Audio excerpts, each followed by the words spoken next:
है मन से धुमारी गरियाई तू औकात में रहा। घर में लगबा पर्दा मोड़ी बाहर न निकले पावाई घर के अंदर रहा। का समझे मेरा रू समझे अपन। हाँ हम है मन से धुमारी गरियाई तू औकात में रहा।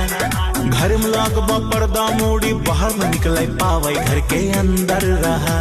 हम नौकर नहीं घरे के सुना बोला हम हाई घर के मालकिन नौकर रहनी नहीं चुप रहा बिना तोहरे बहाना से। का करबे रे बताओ बताई जो करिए प्रधान पैरवी तौना छुट गया थाना से।